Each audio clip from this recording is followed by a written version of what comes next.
เจเซียวมัน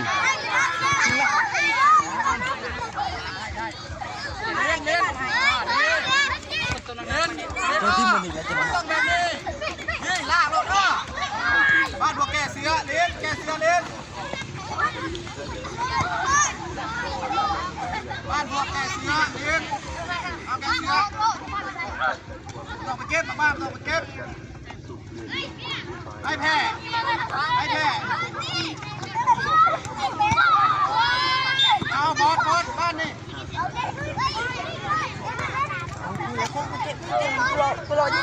เอาบอสบ้านพวกแกเสือให้บ้านพวกแกเสือแช่ขันยูกันแช่ขันยูกูแล้วไม่ทิ้งกูแล้วแช่ขันยูกันส่งพาจ้างเลยจะบอกเอาไปไหนเลยบ้านพวกเสือบ้านพวกเสือเลี้ยน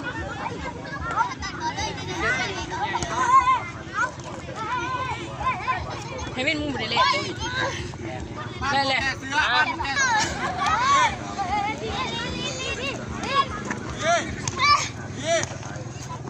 โอ้ยจ้าเสือบ้านพวกแกเสือเอา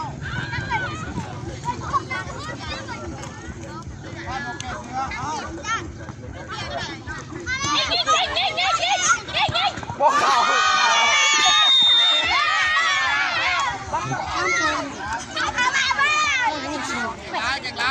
อาสู้กว่านี้เยอะมากย่า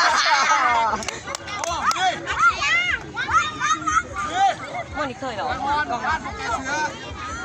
คือแล้วแฟนผิดอะไรกูแล้วยิงแบบง่ายๆหรอกทีมแรกก็ยิงแบบง่ายๆหรอกกูมาสนุกได้เอาบ้านผมเสือเอา